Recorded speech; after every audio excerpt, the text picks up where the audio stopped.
Hello, and welcome to this madness and a new episode of the $1 Camper. Today I'm equally excited and terrified because I think today is going to be the hardest work, but also the biggest payoff. Looks like you've been busy. Yeah. We got most of the framing, most of the installation out of the way, and today we can finally do the paneling. The reason why I'm so nervous about this is when you think about, we're going to cover all of this with beautiful, expensive Baltic birch plywood, then you imagine that this is just like a perfect surface, right? And that's the thing. There's a tendency to think in surfaces, but you have to think in transitions. And that's where it gets super tricky. Like this wall alone, even though like the frame is pretty good and there's no cutouts even, this will look horrible because you don't have one piece that fits in here. You will have to piece it together with 4 pieces of plywood. And even when they're perfectly cut, like these two factory edges, perfect, if they meet, see that? You'll get an ugly transition. And that is what we're trying to be smart about. And even if we're really smart, we still have a lot of weird angles to deal with. So I'm nervous, but I'm also excited because this will be the biggest payoff we have in this project, I think. But before I'll tell you my master plan about the paneling, I have to confess a little mistake that I made. I installed an AC unit and it's ugly as hell. And I hate it so much. I was trying to save money, was like $150. It is loud. This whole thing sounds like an airplane taking off and it's not effective enough, I think.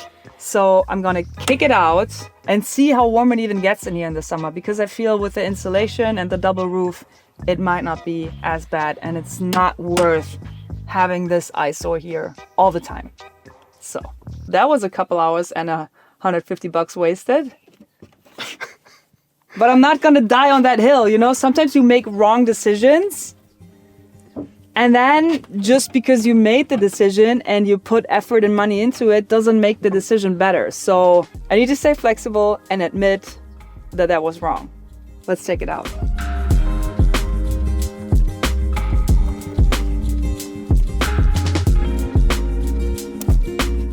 Need to close this, but we can still close it from the outside. I think for today, just so we make progress, we're just gonna ignore it and then we're gonna put in insulation from the outside and close it with sheet metal. Okay, before I tell you my master plan, how to do the paneling, I wanna check how expensive that is going to be because I have a feeling it's going to be very expensive. So let's go to House of Lumber, see how expensive the wood is and then make a decision.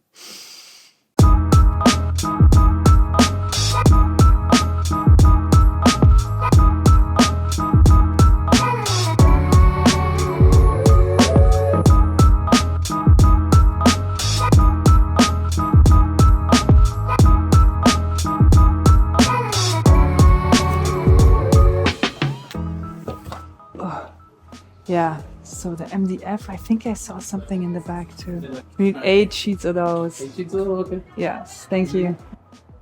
That's the good stuff. That is, it's double the price of the cheaper version, but it's way more stiff. And I have really good experience using that stuff in the last tiny house that I built. So it's gonna hurt.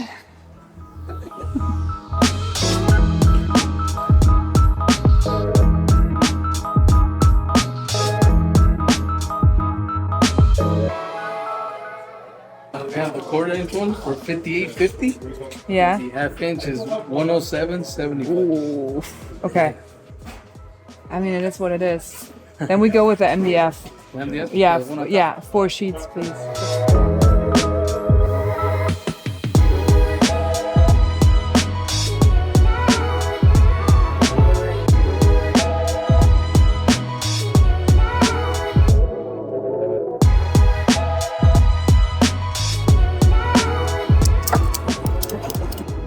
Did I tell you what happened to my precious car? Yesterday, I wanted to do some grocery shopping. Yeah. and I tried to open my car door, and I had the entire handle in my hand. It completely ripped out. And the thing is, the passenger door doesn't open from the outside. That's broken already. So now I had no way of getting into my car. The only solution I could think of was to drill a little hole in the remaining plastic and put a strap on it. So now I can pull on this and then kind of get under it and open it. But this won't last for long. We should probably get both doors fixed. Yeah, you mean one of those on the other door too? That's how it goes. I don't think the audience knows that every time I come in this car, I have to open it. that's what you do.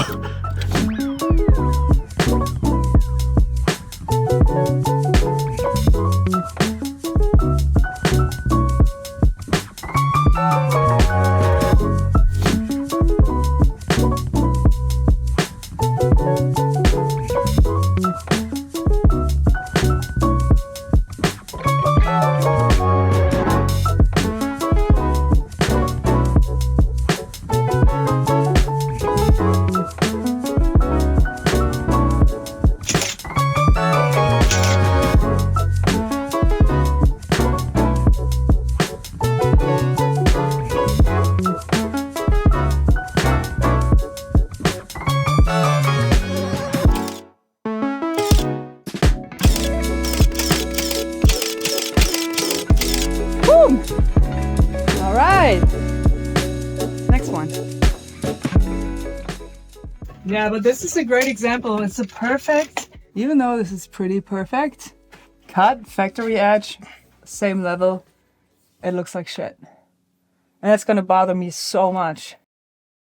Okay, so we learned we need to be very careful when measuring, and we learned we can't assume that anything is a straight line in here, which is great because we have a little helper. You saw me use this before, and it is a perfect sponsor for this video.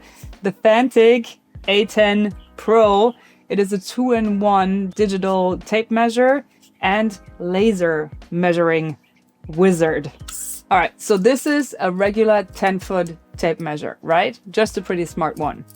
Wrong! You can turn it on, and then it also turns into a laser that can measure up to 165 feet. But not only that, it can not only do distance, it can also do area, and it can do volume. So you don't even have to turn it on. It is a fully functional tape measure, and it solves a big problem for me because it is imperial and metric on this side.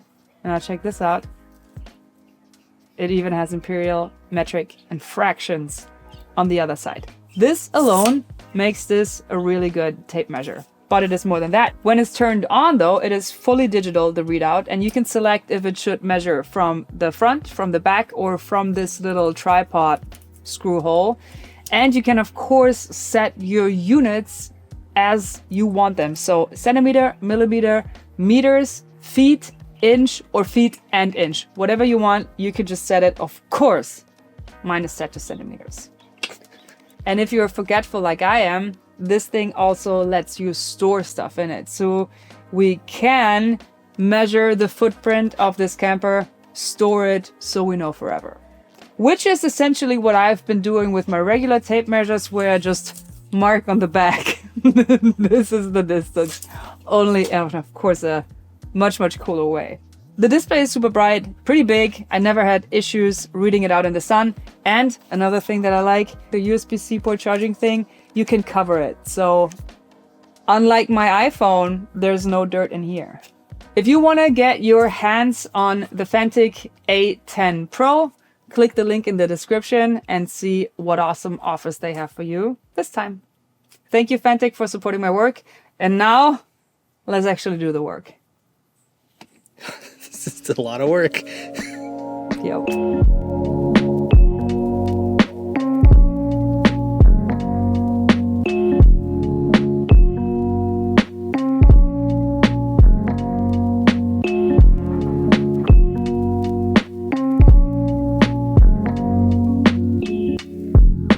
Okay, sealing is done.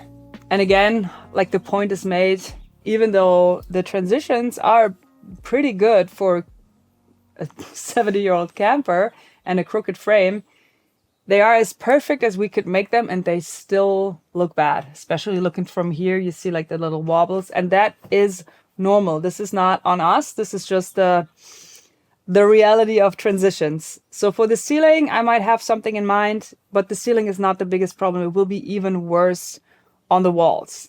So my plan now is to kind of do a mix between the first approach that I had with having transitions being so obvious that it kind of becomes the design, and the second approach where I try to have as much surface as possible. And I'm going to do that by splitting the walls into 2 segments.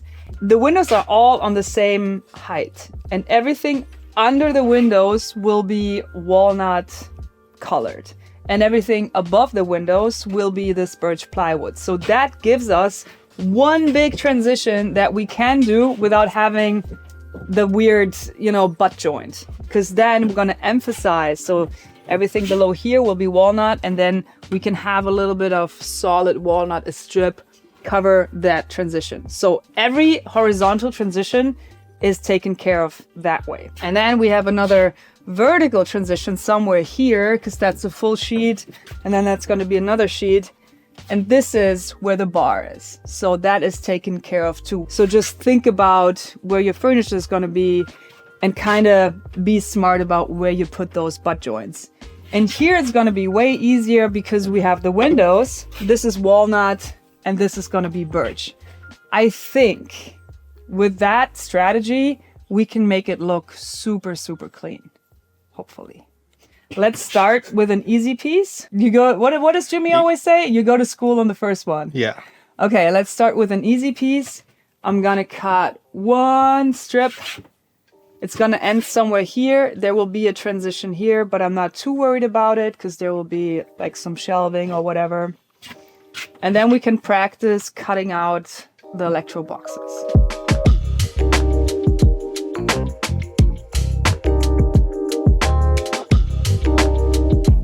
Let's hope this is correct.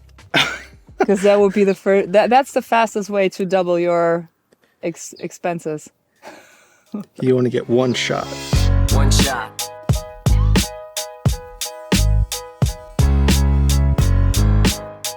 Pow! Okay. All right. Moment of truth. Moment of truth. It's vomit on my sweater already. Mom spaghetti. No. What? It's too low. Wait, did I flip it the wrong side? No, I don't think I did. But we can, yeah, see what happens. Oh, that's worse. Okay. How big are the covers? Yeah, it's pretty close. It's just that I measured from here. Oh. See what I mean? So, Yeah, so. yeah. But that's okay. I think this is coverable.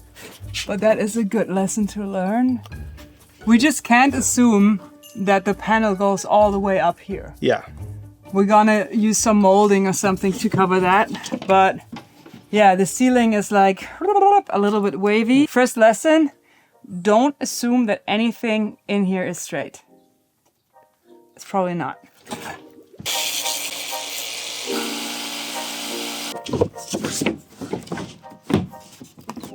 Yeah, I think we can do that.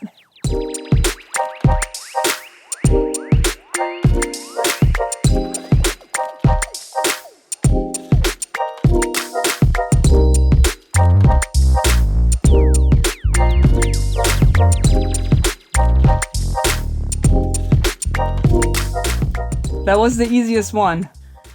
And it was super stressful. So that's gonna be a... It's gonna be a sweaty day, Sam.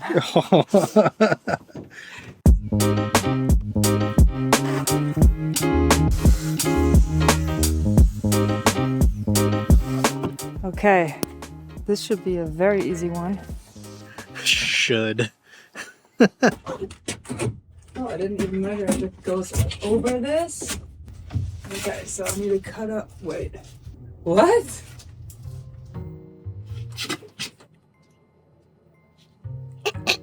Should have used the Fantic, I guess, huh?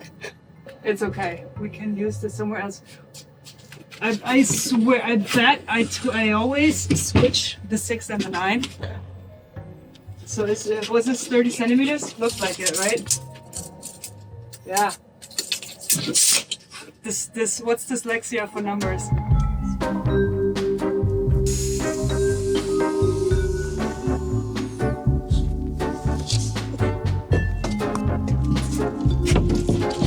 That looks better.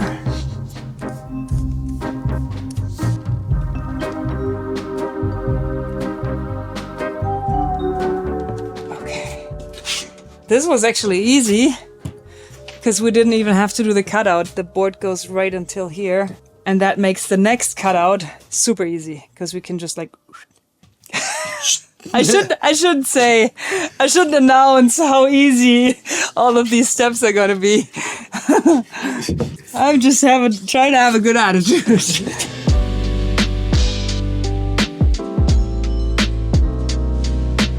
Great. 244 is what we need. Wow. 243 is what we have. Whoa. So that's great. We need 230. Let's cut the angle first. Do we check it or do we trust it? No, we're gonna trust it. We're gonna do all the cutouts and then we're gonna see if it fits.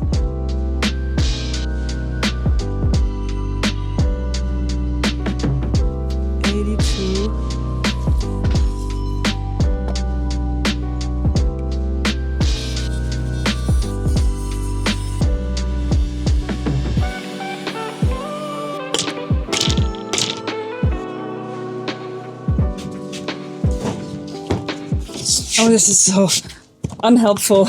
These cables, come on. Okay, yes. This one works.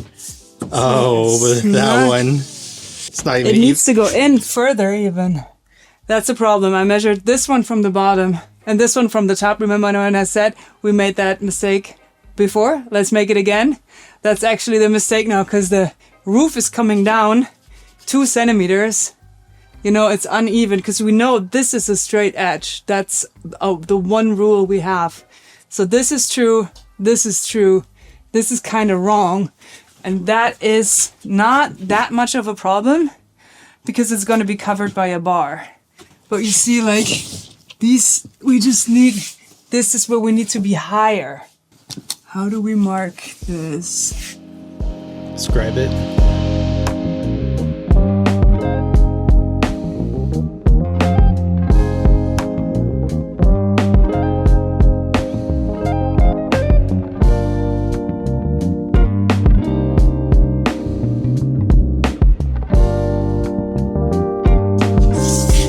This is definitely easier. Whee! Okay. Whoa, isn't it crazy how much work this is for how little visual return right now?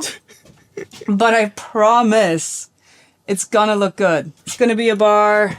There's gonna be a mirror. It's all hidden, so it doesn't look like much now, but it is a really good foundation for what's coming next. And I'm glad that we started with the easier sheets, because the walnut is going to be even more difficult. And now, this is just rinse and repeat.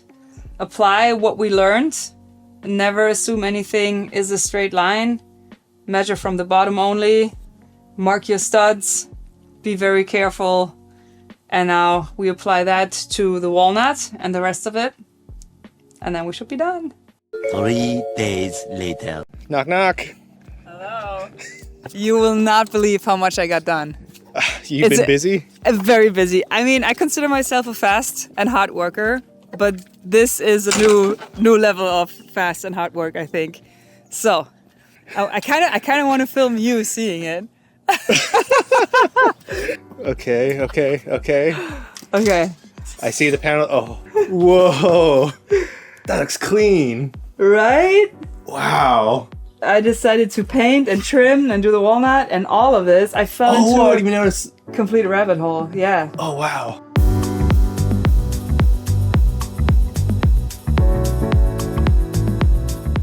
Okay, so when you left last week. We were kind of 1/3 done with the panels, and the plan was just to do the plywood panels on top and then the walnut panels down below, and then that's it. Ian can do his thing.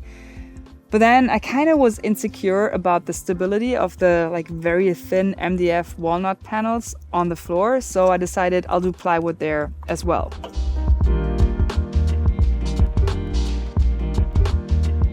And then I thought, before I do the walnut, it makes sense to paint it now so we don't have to tape off all the walnut.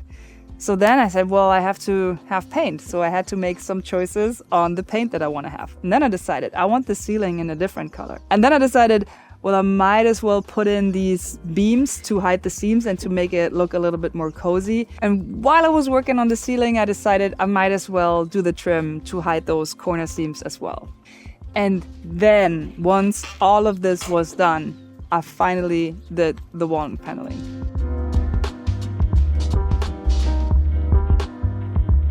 And this is where we are now. So, who chose the paint color? I did. Nice. I did. Yeah, I think it will make a lot more sense when the green is in here. I think then it's all gonna pop. But yeah, this is an exception, because I have one very strict rule: is no fake stuff, like no fake beams where there shouldn't be beams. Then you just don't do it. In this case, I think it makes it look more like a room than a camper. And also it's hiding all the panel seams. And I think this is a good way. This is a good opportunity to make an exception to my own rules. I think it looks good. Getting there. Let's talk about budget. Budget. Friends. We're getting closer to the end. Last time we had a budget conference. We had a budget of $5,400-ish. Then we did solar and power. We got light bulbs. We got insulation and fridges. We got the window and all the interior stuff. The paneling, the paint, the trim, beams, all of that. And now we're left with a budget of $2,263, which is shocking, but also I think most expenses are done. I want to reserve a little bit of budget for some solid walnut. I have some in the shop that I can use, some scraps and a nice big piece that I can use, but I think we'll need some more for the furniture. And I also want to reserve some budget for music, since that is a super important thing for me here, that we have a cool audio system. I want it all to be analog, no Spotify in that place. So I have some thoughts about that, and you can expect some cool projects. The budget is tight, but I think it's possible. Now that this work is done, Ian can finish all of his hard work that he's been doing in the last couple weeks, and that will conclude the interior rough stage and lead us right into my favorite one, furniture and music.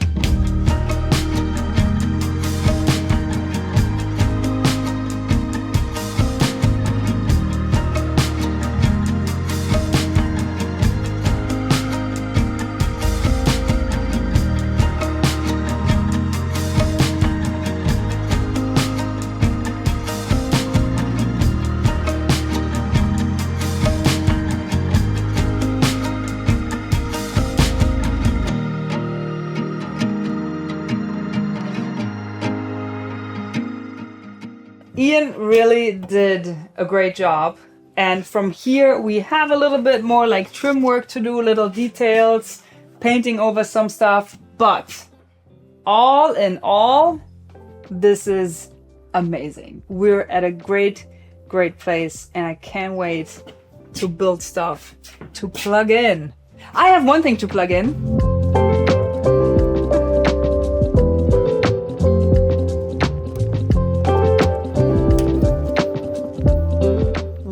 I can already tell a little bit, but the full effect, of course, will only be at night. Cool.